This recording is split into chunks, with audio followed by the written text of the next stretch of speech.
Um, very happy to be here. Very happy to be here for the second day. I think that our meeting is kind of interesting because it touches on what we've heard yesterday in uh, in many ways, and also I think what we will hear later on this morning. This meeting is about economy and society. When we set off, we were actually wondering where to go. It's a big topic with a lot of potential aspects that we could touch upon. And the amazing thing is that initially we started to discuss about economic problems, and then we realized that they are completely united with the societal problems. And what unites them is the idea of the person. And so, speaking about this, then Carlo, who is an economist, introduced the idea that education is a primary element of our society, of our economy. And of course, then we thought about Hans as a potential interlocutor on these aspects. And it's been, for us, an amazing journey. I think that Susan, who is here, for example, and Cecilia, unfortunately, couldn't come here, have seen an event happening and unfolding. Today, we're there doing the same thing. We don't have a full transcript. We have an initial transcript that will be modeled by how we interact, and mainly those two people on my side will interact with me, with you, with us all.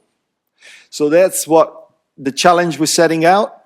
Just let me introduce very briefly the two speakers. Carlo is a colleague of mine at the University of Reading, Henley Business School. He's a regional economist. He's got an interesting in a sense, way of approaching not only economic issues, but in general life. That's why I wanted to engage with him on this topic. And then on the other side, I've got Hans. He runs a college in 4 to 19 years old kids, around almost 2,000 kids.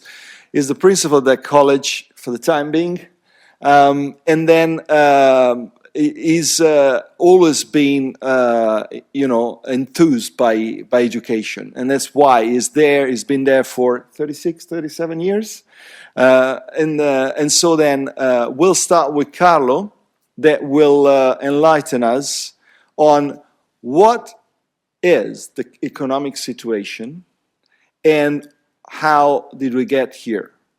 And the same will be done by Hans later on the societal issue. So I'll leave Carlo to talk, but before doing that, then I'm going to show you something that I've seen just outside the college. So this is what the society normally thinks, right? And that's what, in a very milder way, we think too. So are we all in a situation that is then leading us to experience a worse and worse condition? Or is there something that we can contribute to and we can see, and is there a hope? And I think that if today we can come out of this room answering this question, it will be an interesting conversation. So I'll leave Carlo now onto his presentation, and thanks a lot for joining us. Well, good morning, everyone. First of all, thank you very much for inviting me, Gianluca, and it's very happy to be here and have this discussion together. So when we were thinking about this, as Gianluca was saying, there would be a very, very long list of things that we should probably discuss if we want to understand why we are where we are from an economic perspective. So that's a very long list of issues, I would say. It's a very complicated discussion because there are very different ways to think about it. So in some sense, we could think that actually technology is advancing. The economy as an aggregate is advancing, at least in most advanced economies. So there are many aspects and perspectives where we could then actually argue, well, things are not that bad.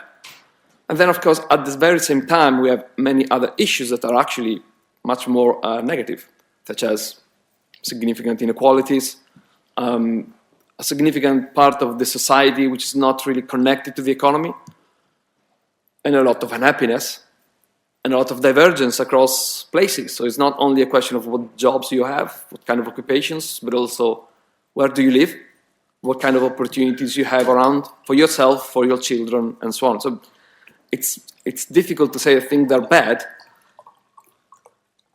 and you really need to ask for what kind of perspective are you thinking about the economy. Then in some cases it's not that bad, in other cases it's really, really bad. So I think that's kind of the starting sentence that I would like to give a sense that we now, or at least myself, I'm going to zoom in a little bit and focus on one particular aspect of the economic situation, which I think kind of summarize everything that I was saying and connects to all these kind of much more nuanced issues that we have to face. So can we just move to, okay, all right, good.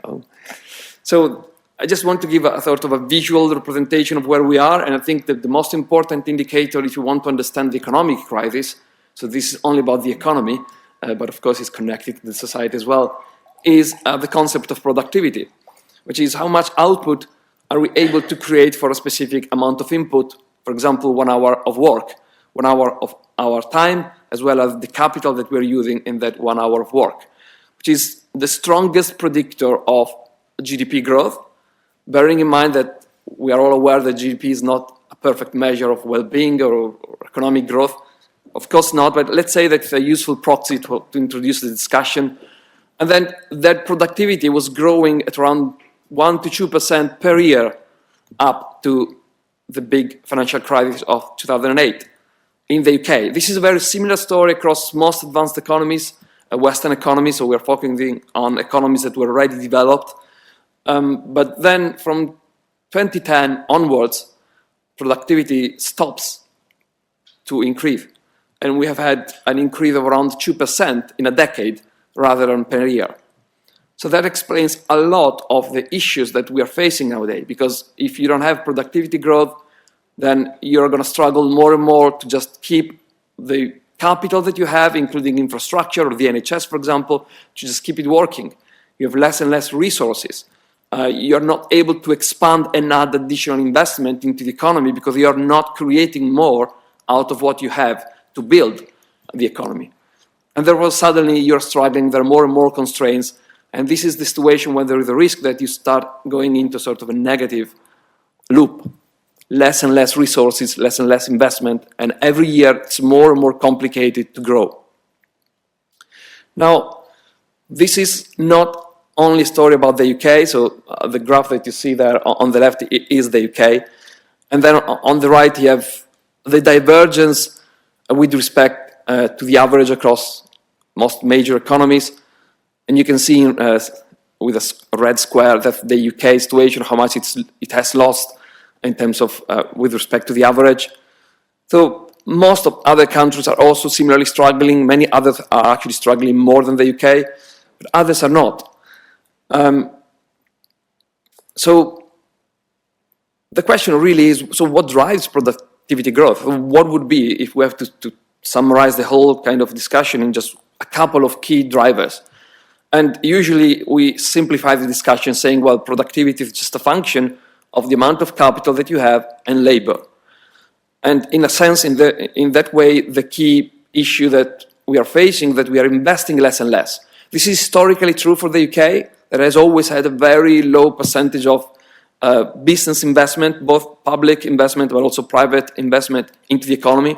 Around 15% of our GDP is investment, where other countries are moving at 20, 25%, so it's a lot of a difference in that sense. And investment, of course, means infrastructure investment, more roads, better roads, a better resourced NHS, and so on. But it also means investment in human capital. And this is where I think there is a big issue because no one is really focusing too much into that. The whole discussion from an economics perspective that we are seeing usually is from a human capital perspective, meaning that we need more skills. We need to strengthen the skills of the graduates or the young people in general to go into the economy, in the labor market, and provide the skills that are needed to do what the businesses require at that particular stage. And I think that a narrow view of what human capital is and the investment in human capital should be. So I'm going to just very quickly add another problematic element to the conversation, which is the regional inequality that is making this whole trap of low investment and low investment in human capital even more problematic, in the sense that we are effectively concentrating all our resources in just a few places. In part of this is a consequence of the knowledge economy we work with that really benefits from agglomeration economy. So the advantage of being co-located in space is a key advantage for innovation. So that's where most of the productivity is coming from in the last 2 decades. And not surprisingly, this is where most of the investment, where most of the innovative companies are trying to go. And of course, as a consequence of that, this is where most of the people with high skills are actually going. In the last 2 decades, a growing percentage of graduates is actually moving to London and the areas around London because this is where knowledge-intensive jobs are. This is where you're going to get an advantage from your degree or your studies. But the problem is that, London cannot really sustain a whole nation. And of course, a similar story could be said in France, where more and more it's about Paris. It could be said about Italy, which is more and more about just the north. If not even the north, it's more and more about Milan, a few other cities. It's a similar story in Germany, many other places in the US, of course, which is all about those 10 top cities. With all the usual discussion about divergence and increasing unhappiness that we see every day when we read the news, the whole leveling up discussion, the protest vote, places that are left behind, and this increasing divide in the society. And other countries are very similar. So if you think about the US and the presidential election, this is the kind of topic, this kind of destruction of the connections across different places and societies in there. It's driving all these kind of very new trends in voting as a protest. Brexit vote in itself, part of that was a protest for some places that were like feeling, and they were right, that they were lagging behind, and there was no attention to them. And you can see that very clearly, again, in the left statistics here, just a visual representation. We are just using, again, a proxy of productivity. And you see the differences across different regions with respect to the UK average. And you can see that there is only 2 places really that are driving productivity in the UK. So London, Greater London, and the Southeast, which is, to be more precise, actually Greater London, if we had more precise statistics. And that divergence is actually increasing, and it's still increasing, and it's still increasing even more after COVID and the lockdown crisis that we have seen in the last few years. And I just wanted to just say that some of you that maybe have thought about these kind of trends may be thinking, well, that probably it's just inevitable, that's how the knowledge economy works. So all countries see more and more concentration of investment and graduates and these kind of innovative firms in just a few places, so there's nothing we can do to stop this, and have been going on for decades. And I just wanted to add as a sort of a controversial set of data, the one that you see on the right, which is the difference across top regions and bottom regions, again, in terms of productivity for different countries. And you can see, especially, I think, the UK case and the German case, and how Germany has been able to reduce that divergence for almost a decade. Now, in the last few years after COVID, again, they're also struggling, but for more than a decade, divergence across Eastern Germany and Western Germany has been reducing, which does not mean that now Eastern Germany is as rich as Western Germany. It still is not. There are still significant differences. Still, people are not really happy about it. But clearly, at least from an economic perspective, the gap has been reducing. Whereas in the UK, you can see that it's actually the opposite story. From early 2000, that gap has increased massively. So in the same period, these two countries have really taken a very different path. Now we can talk about it if you want, but that's not, I'm not going to go into more details on that. I just wanted to say that it's possible to take a different path and it's possible to take a different route. And I'm going to conclude to connect back to my point on the investment in human capital, which I think it's a critical discussion that at the moment is way too narrow. So when COVID happened, I think actually in the last election here in the UK, there was this discussion about leveling up on one side, but also skills. We need to invest more in skills. We need more of that. And there is also discussion from other people saying we already have plenty for graduates, so it's not a problem of skills and so on. I don't want to say, well, first of all, I don't want to make the equation that more graduates mean more skills, because that's not correct. It's absolutely a wrong way to think about it. But I just want to broaden up the discussion and say that it's not the question of human capital as a sort of agency, what people can do into the economy as a sort of a mechanical robot that you simply add this kind of inputs and then it's going to function better and produce more output. That's a very narrow way of thinking about human capital. Unfortunately, that's how many economists look at that, because it's easier to measure it that way. You just calculate the number of people with a degree or the number of people that have a specific salary as a proxy for the skills, and that's it. But I would like to conclude mentioning a discussion that was happening in the field in the early 2000s when Amartya Sen, which is a Nobel laureate in economics, was talking about human capital, not just as human capital, but as a mix of human capital as we usually talk about it, the agency, our skills, and human capabilities, which is what makes our lives worth living, what makes our effort worth engaging in, and it's really what makes us pushing harder in a constant effort to make things better. And it's not just in terms of what our jobs allow to do, creating more products or delivering more courses or anything like that. It's more about how fulfilling that is, how that makes us get a better sense of what our life means, and therefore that give us the energy to actually keep innovating, keep learning, keep trying to expand what we can or cannot do. And I think that part there is really missing. The whole conversation on skills nowadays is not really about that. It's just about, okay, what could be your role as a clog in the system, which I think is also creating some of the issues we see, and definitely is not going to help a lot of the places that are left behind, which are not about high-tech, knowledge-intensive skills at the top of the technological frontier. So we need a slightly broader approach to it, otherwise it's not going to work. And with that, I'm just going to conclude. Thank you. Thank you. Thank you.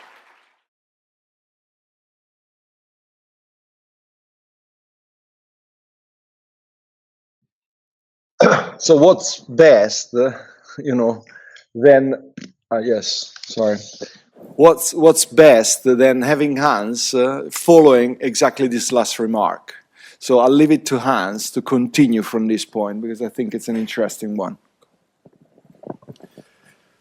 So I work in the education system in a school in Liverpool which admits pupils from every socioeconomic background there. I'm sort of honorary Scouser, which means I complain constantly about inequality because we actually live it. You know, it's real. So I just wanted to start with that simple reality. The Wirral it has some deprived parts, but the Wirral is essentially a large suburb of Liverpool. It's not even inner city Liverpool. It's the leafy bit. And the leafy bit of Liverpool, you're less likely to have a university degree if you live there than if you live in a council house in London. So that is a representation of what Carlo is saying in our sector. The borough of Richmond, I think some people here, if you're Dutch, you're like, what's that? Fair enough. What is Richmond? I tried to find it just so happens that Knowsley is a education authority immediately adjacent to Liverpool. consisting mostly of housing estates that were built in the 1960s when the slum clearances occurred.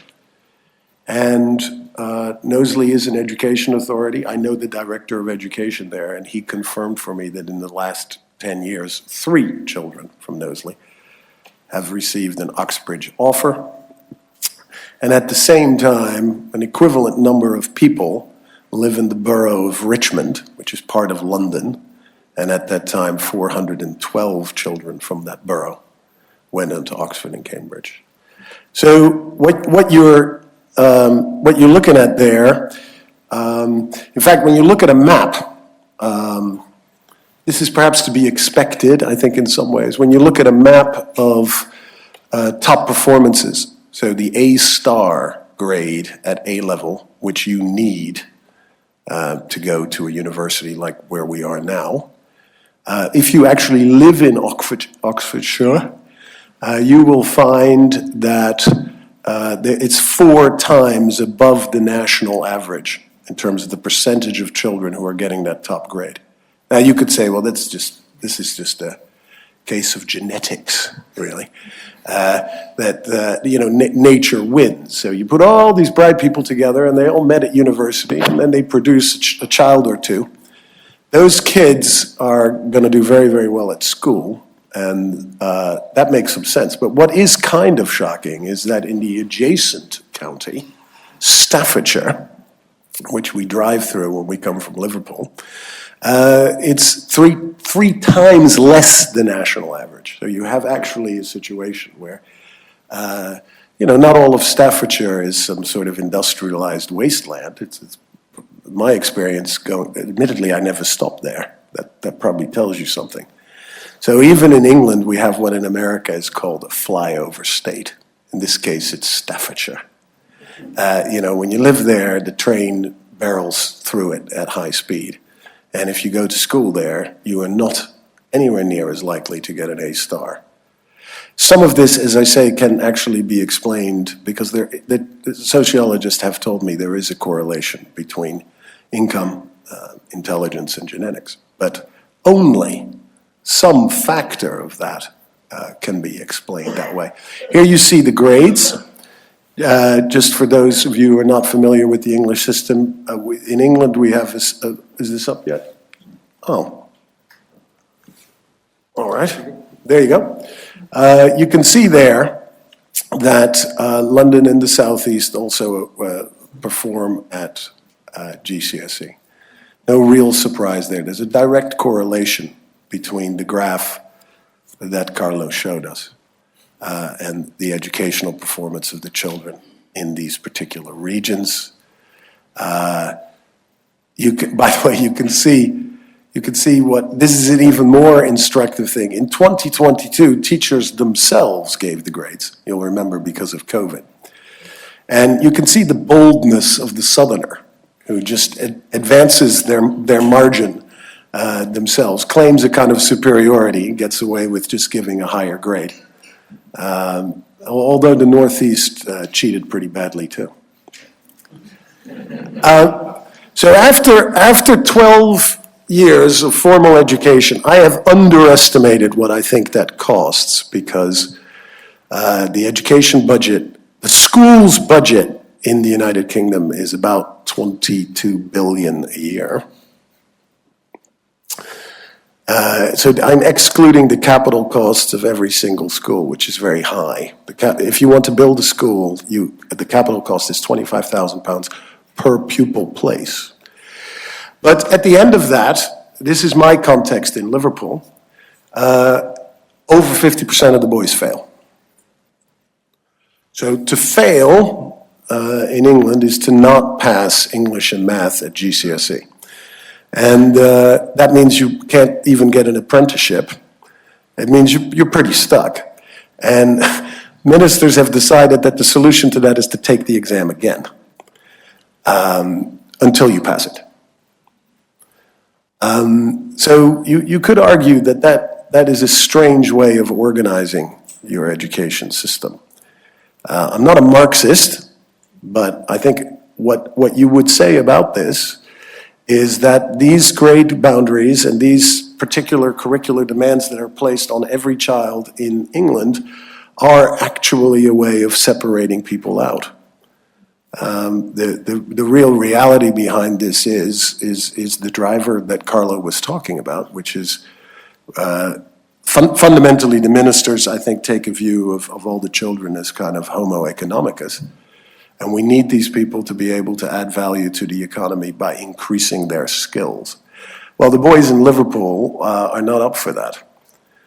The percentage of, it's very difficult for me to get the exact percentage. What we do know is this: it's only 49% because of immigration.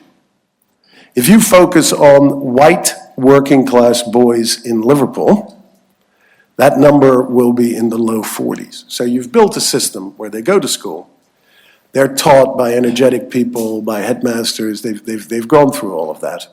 And about 6 out of 10 walk away without a ticket to the next thing. That is one of the reasons why, this isn't actually the national figure, the figure in Liverpool is higher. It's about 11% of Liverpool young people, boys and girls, between the ages of 16 and 24 are not in education or in training or in employment. They are not doing anything, as Carlo would say. So if you could drive that number down, I think it would probably, on a per capita basis, change the productivity a lot. What's actually happening in the schools, these are up-to-date statistics that I'm sure my colleagues in Liverpool would not want me to share in Oxfordshire. But about a third of children miss at least one day of school every 10 days.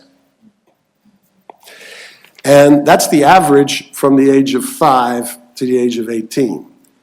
The average when you are looking at 15 and 16-year-olds, and this is perhaps unsurprising because when you're facing having to take 24 exams and you know you're going to fail, your motivation for coming to school begins to decline very rapidly. And we are now in a situation where the same group of boys, the persistent absence rate, so missing at least one day every 10 days, is over 50% for 15 and 16-year-olds. So going to school is not something that these kids like to do. And then there is a substantial minority, but I still think 6% of all the children in Liverpool is a lot, that have essentially stopped going to school. They come once every 2 days. That number is already outdated. I have a data dashboard. We're suspending away. Suspension is usually for serious things. It's for the verbal abuse of a teacher, for example, perhaps violence towards a pupil.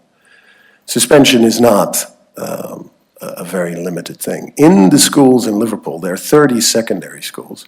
There have been 5,321 suspensions through last Friday. In Holland, where Susan's from, the Minister for Education has instituted an inquiry because there were 486 suspensions in the entire country at one level. So at Liverpool, we could crush the Dutch, really. I have to say we're much better at this as head teachers. So the equivalent would be looking at like prison population in your society. I'm sorry to be so harsh, because in a way a suspension is a way of saying, I have to remove you from this community for a period of time.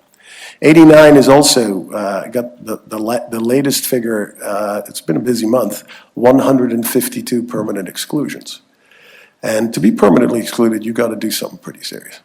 I mean, we're talking about serious stuff. We're talking arson, bringing a knife to school, stuff like that. Just to give you context, this is among 30,000 secondary school students. EHCPs are legal documents where a child is identified as having so much need that a legal document has to be created so that they can get access to the education they need up until the age of 25. There's a 23% increase in applications in 1 year for those, and a 50% increase in applications in the last 5 years. And it's anticipated in Liverpool, currently there's 7,000 children with an EHCP. Okay, and that is going to go to 12,000 in the next 3 years. So you're seeing exponential growth of people who are identified as not being able to access our education system. Then you look at the well-being, you know. Unsurprisingly, when I showed you these statistics, you're not going to be surprised that there's also a proper well-being crisis. Okay, so the likelihood of having this is national, this is not Liverpool. There's a 50% increase. So before this particular period of time, I'm sorry, I mistyped the date there, 2018, 2023. Before then, you would typically have 3 or 4 children in a class of 30 that you as a teacher knew was coping with a serious mental health crisis that the school knew about. That's gone up to 6. Another pattern that you're seeing is an ever-increasing number of people who choose to home educate. This is not, the Catholic homeschool movement in the United States. These aren't people coming to Jesus and saying, I'm just going to keep my kid at home and read the Bible or something. These are, in almost all cases, people whose kid can no longer function in a mainstream school. The parents have made the decision, this doesn't work. Family situation of a lot of children is very tough, So you're not living with by the age of 14, you're already seeing 46% are not living with both of their biological parents. I shouldn't have used the word natural there. Okay, and that is based on this study that started, which will be very, very productive for all of us, that started in the year 2000. So in 2014, that was already the case. Now we've got the same study at 17. Okay, and I think you'd have to say about a society and about a system where a quarter of the children say they've harmed themselves. That we're not dealing anymore with something marginal, In fact, when you share these statistics with my colleagues, there is no longer any surprise. I think this is the main thing I want to get across to you. This is the endemic state of things. People are aware that it's getting worse, objectively, and their experience in the school is that these problems and these challenges are growing. But there is, the analogy that I would say is, let's say you worked in a hospital and the same symptoms were turning up in ever-increasing numbers. And your response was, build more hospitals. That's not an irrational response, because these children need help. But it is irrational in the sense that no one, and I mean no one, is asking themselves the question, why is this happening? I think if you were looking at a medical situation, you would say we need to both build more hospitals and we need to decide why the public health has deteriorated to this extent. So what is the solution that the government proposed? There's that wonderful poster, I think I have it in my office to encourage my staff, the beatings will continue until morale improves.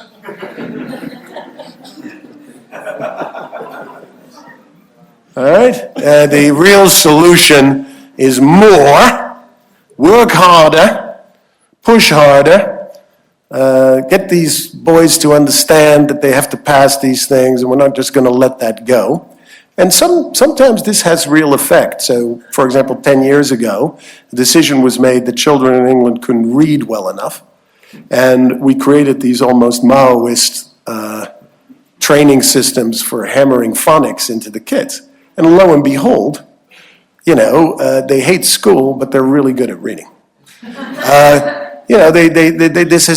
cannot deny that some of this input-output thinking. So what you're dealing with is a system that always responds with a positivist approach. Always.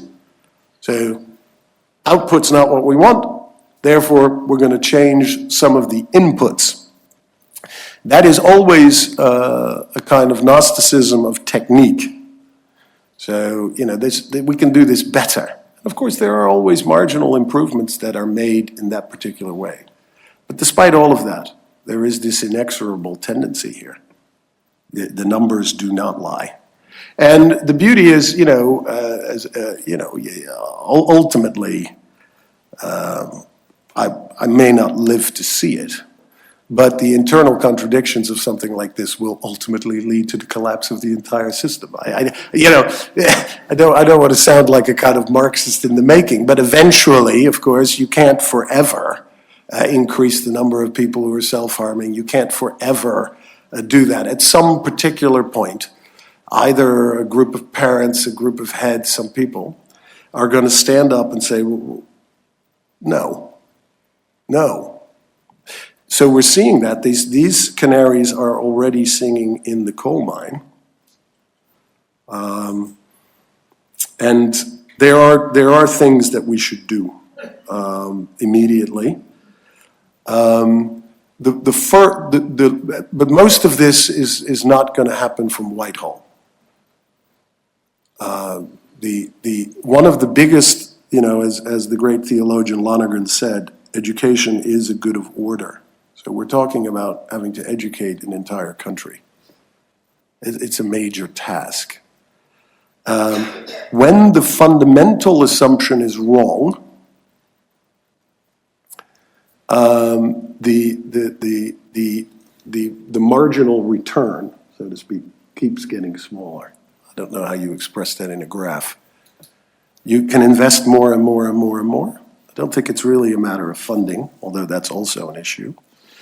The issue is that until we go right back and redefine what a person needs, in other words, until the thinking, you will never get an explicit, what are the things British people hate? Intellectuals, metaphysics, Europeans, and Catholics. Well, that's pretty much the list. So you're never ever going to be able to go and tell, the Secretary of State for Education, look, you should read more Monnier, or have you engaged with Peggy? Have you thought about this? He's going to go, well, these are Frenchmen. I can't do anything with this. So the whole point is there's not going to be, I don't think, a systematic adjustment. What there has to be is a very personal response for all of us in our room, really, as parents. To encourage schools in those little chinks where the light gets in, as Leonard Cohen would say, those little places where we still feel it's not entirely gone. And of course, the heart of the teacher would love to step out of this positivist model.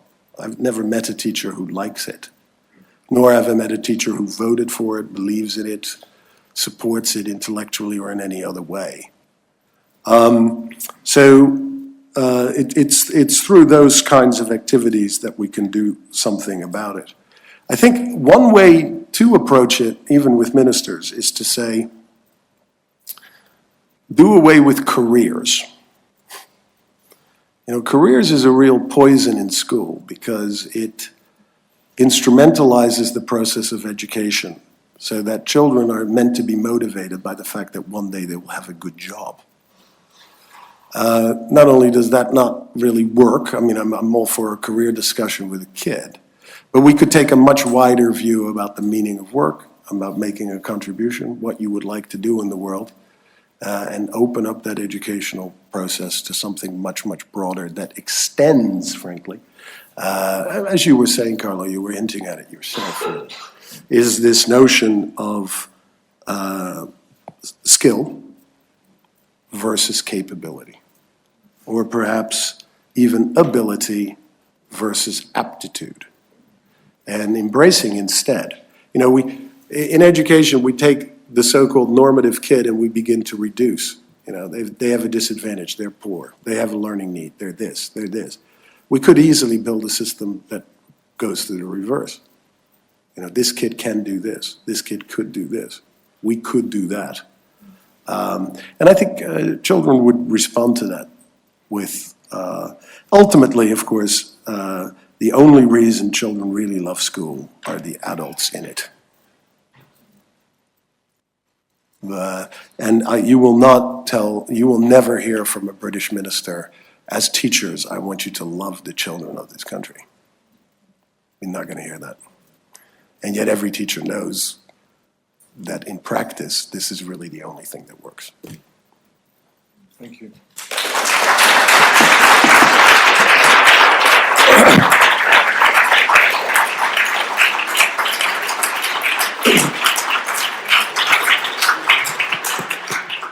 So first of all, I'd like maybe, Carlo, if you want to react to what Hans said, and then we take it on. First, thank you very much, Hans, for this. Economics is often called the dismal science. I think we can just give this title to someone else, another discipline, maybe education. This just fits strongly with the perspective that I get from outside of the education system. Well, I'm kind of partially in that because I work at the university, but it's a very different kind of context. And my perspective in there, so focusing on what is happening in universities, kind of reverberates with a very similar set of issues where it seems like more and more we're also not being there to discuss how to think or just to encourage students to just look up and think about the world, but it's more and more about providing tools, apply this advanced statistical technique for that kind of financial analysis or regression analysis or whatever it is. Like everything is there is a specific purpose why I'm teaching you this. And it's a very passive kind of mechanism. You're not expected anymore to think about what it means or whether there's anything else. It's just learn it, apply it, that's it, next one. So it's very kind of a sort of a production line, and it just feels completely weird, to be honest, when I'm in there and I see more and more of pressure in this direction. And I think this goes back to your previous point when you were saying that it's more about things that we can actually quantify, because that's very easy to sell in a sort of a political perspective. We can put a number on it, so that's it, which reminds me of what is called the quantitative paradox. If something it's difficult to measure, maybe we're not going to measure it. If you're not measuring it, well, probably it doesn't matter.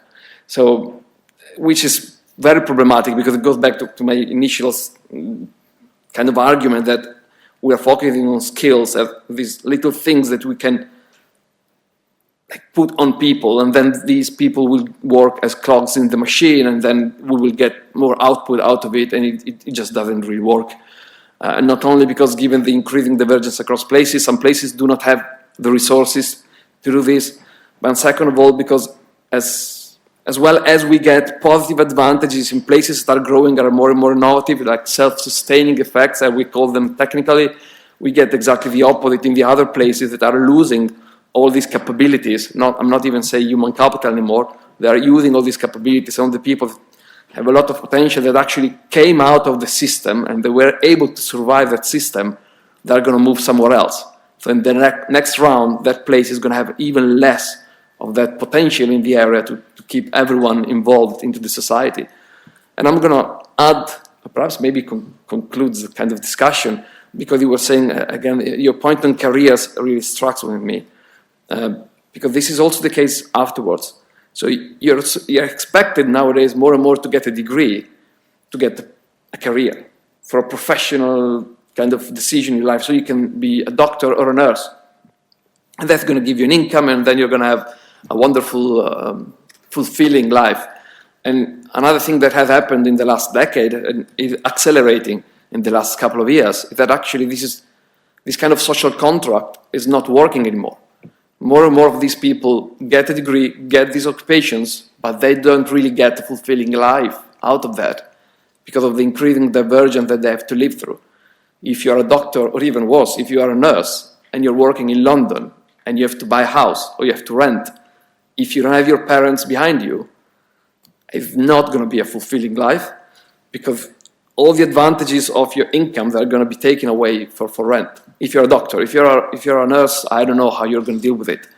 And in fact, more and more, we have not enough people applying for NHS positions as nurses. And they're losing constantly in terms of income relatively to other occupations. So is not going to work anymore. And so why should people do that kind of effort? Why should they be engaged in that kind of system? Why should I try to make efforts if nothing is going to happen? And then slowly, you're also going to lose the connection to your role in the society. Because it seems more and more, I think this is a subjective perspective, it's not based on quantitative data, that more and more, even for professional occupations, you don't feel part of the society anymore. If you were doing the job of a nurse or a teacher in the past, and I remember my parents that were doing similar jobs, they were feeling like they were happy simply because of what they were doing was important for the society. They could feel what we are doing matters. Whereas nowadays, with all the pressure on, again, let's say to simplify it, rents and or housing costs, of course it's more complex than that, suddenly the only thing that matters is how much do you actually earn. And suddenly, why should I be a nurse and sacrifice my life for a low salary as opposed to the cost of living if the society is not even going to give me a sense of fulfilling role within it? They're going to clap and that's it. And just it's not going to work it's not going to work for a lot longer than it is. So So I'm going to take us back to yesterday. I was very struck by two things. One, Takashi Nagai, when we heard what is necessary is enough. And I think that when Hans was speaking about this idea of there will be a point where a group of parents will stand up and say no, right? Is someone that recognizes this necessary. And then the AI meeting yesterday, when at a certain point, Jonas was saying, that fire is still here, we still have this capability. He used the same word that we're using today. They did not know each other, so it's very interesting, right? So then what is that we could contribute to this situation? After this round, then back to you if you want to ask questions. But let's start with maybe Hans and then Carlo. Well, I'm an educator. First of all, I'm an educator, and we're all educators. That's one of the things that is very strange, and you see a lot of this, is that people believe, or parents appear to experience, a relationship with the school as a sort of organ of the state that will educate their children, that do it for them, and do it well. And we need to get away from that notion.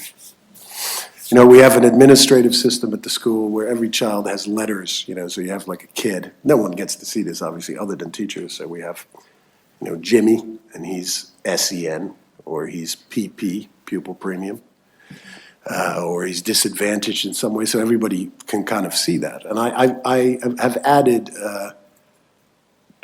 PP, and only the staff know that stands for piss poor parenting, because it's good to give people a warning that when you call home, you're going to deal with some piss poor parenting.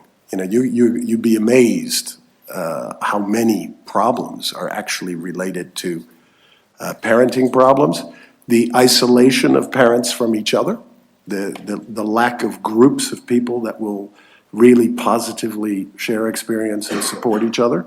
So as parents, we can all do something about it. Fundamentally, I think one of the big thing we've got to get away from, throughout human history, childhood has been interpreted in different ways. And I think we're currently in a situation where I think we're kind of signaling to kids, your life starts when you start to work.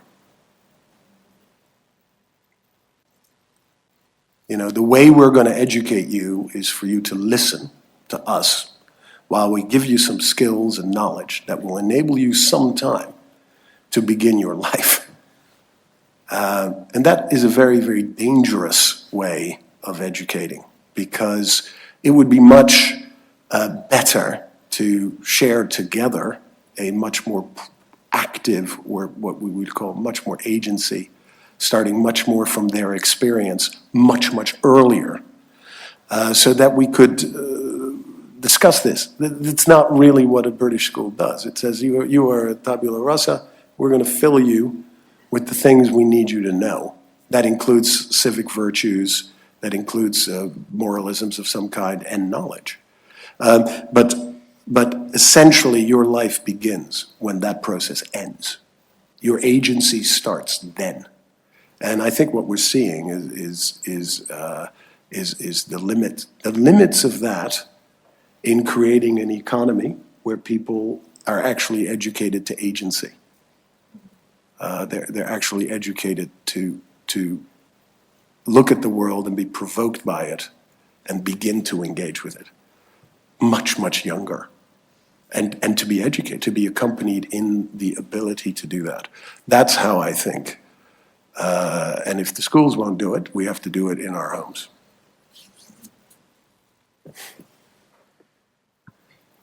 So just to conclude, notwithstanding all the negative data and points, my personal view on this is that I still have endless faith in the human spirit.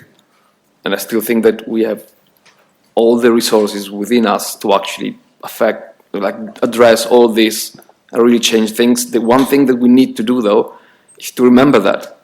And I think that more and more with all the issues in the society is also the conversations, the extreme conversation that are even more extreme on social media and all of that. We are forgetting that, we are getting downbeat. So we are just looking more and more inwards within our house, within ourselves, and we are moving away from the rest of the society. I think that in itself is a big problem.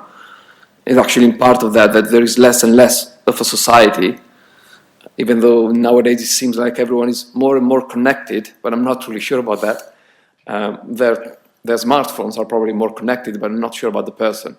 And so I think that having more conversations with people around us and also in our day-to-day life, to remember that what we do and what we have decided to do has a purpose, even though the society doesn't see it anymore, just continue and find the energy because it has a purpose. And then have a conversation and engage with well, first of all, with the network that we have close to us, but also with others when the occasion arises, or we should just make that occasion to arise and just to try to remind the society that we are a society. Then that is probably the first step that at the moment is missing, that there is no conversation, nothing is happening. And that is interesting because at the same time I think that we are all ready as a society for change. It's like you can feel in the air that there is a desire for real change. Just that there is not enough conversation to find what kind of shape that is going to have. So I think that's probably what the next step could be. Thanks. I've got a couple of questions, 3, 4. So let's try to be very brief so that we allow everybody to speak, given that we've got quite a few and we only have 10 minutes. Hello, thank you very much for your contribution today. I was just thinking, I have been working with children and families for 23 years in 3 different countries. And I noticed that recently probably is the most human crisis I have experienced in many years, whereby there is, although Carlos was talking about connection, actually where children, families are least connected, where parents work the most and have least conversations between them with the children, and where parents have to, and social media has to parent the children. And as a result, we have the highest number of addicted children to social media and other things. And I was thinking, who needs to take the first step to say, yeah, I have to do something different? Because again, parents rely on the school to parent the children, learn the children. The school rely on parents, but I think, is it up to each of us to actually say no to this addiction, this disconnection that is happening in society today?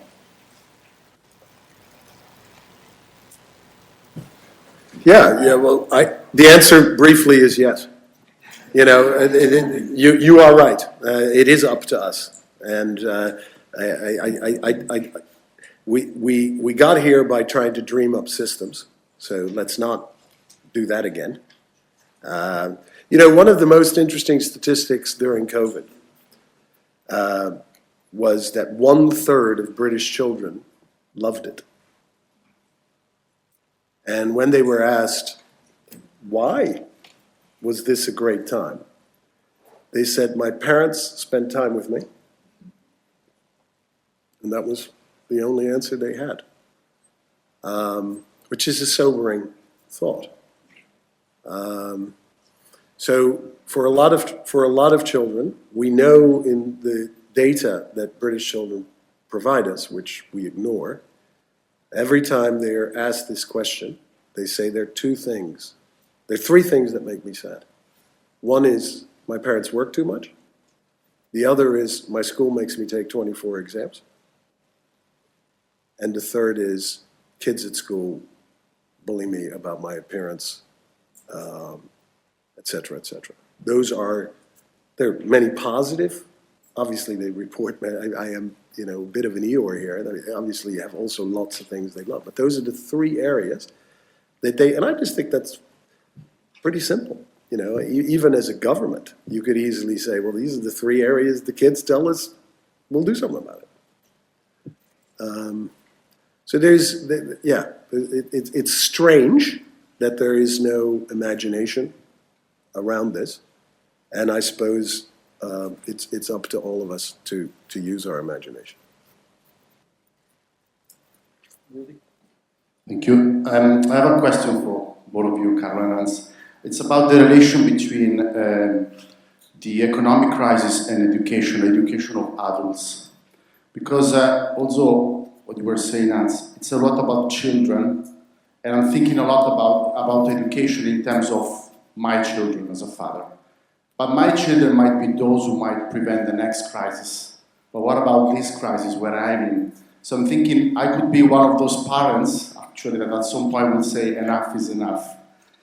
And I'm just kind of wondering, those like me, the parents, mid-career people, that are mid-career stage, what does it mean for us to be educated? So what enables us to be educated? We cannot go back to school. We are filled with all our worries and concerns. And what can enable us to really be educated rather than saying enough is enough, then strikes, protest?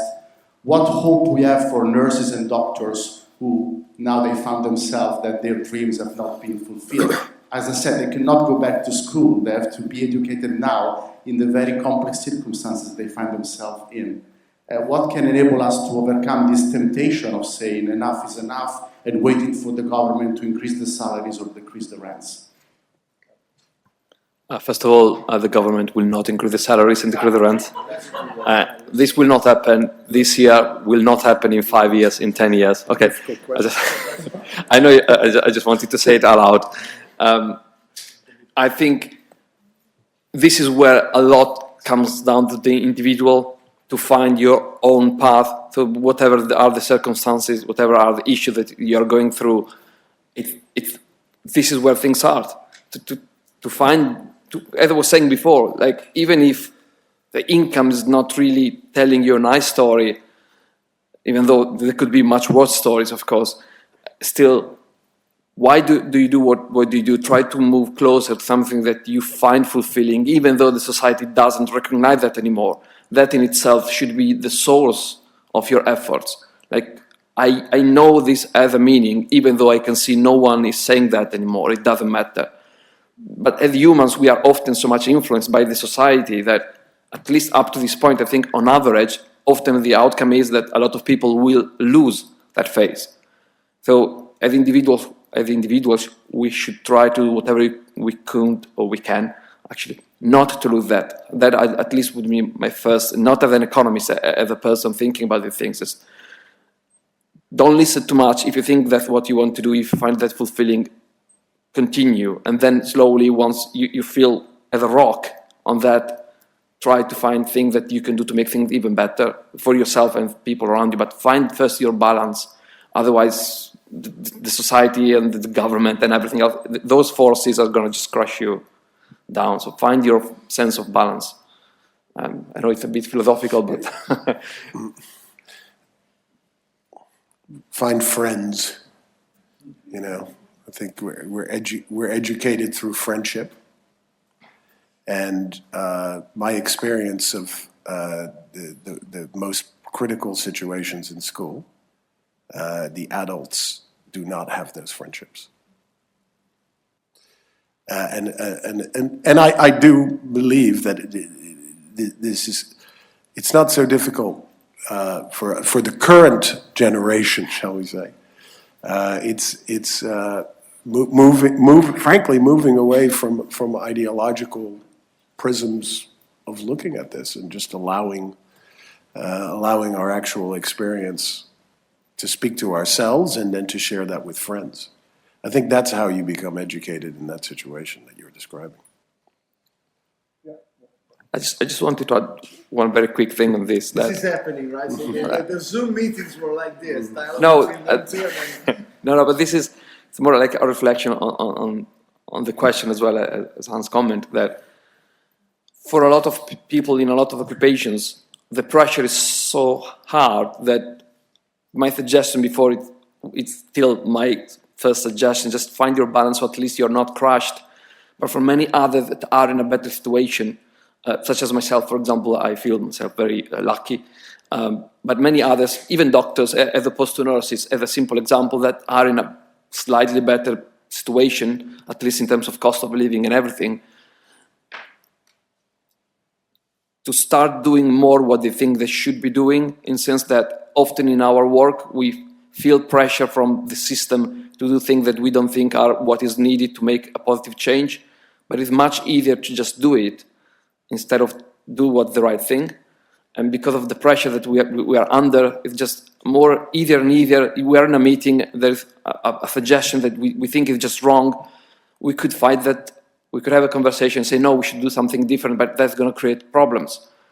And so we're not going to engage with that. And so for some people, especially at the top of the professions, where they are in this conversation and they have the energy to try to move things in the right direction, they should try to do that a little bit more. And I can hear more and more of my people I know in my network in very different industries that work in top-level positions that slowly less and less engaging with the system because it's just easier and they already have enough pressure. I think that they need to find the energy to do a little bit more than that. I know it's a lot of asking, but I think that could help significantly.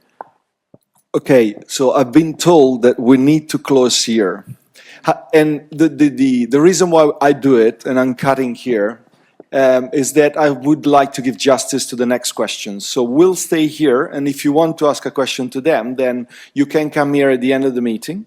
I'd like to, however, pinpoint some things that we said today, because I think we need to go out with some points that we can work on.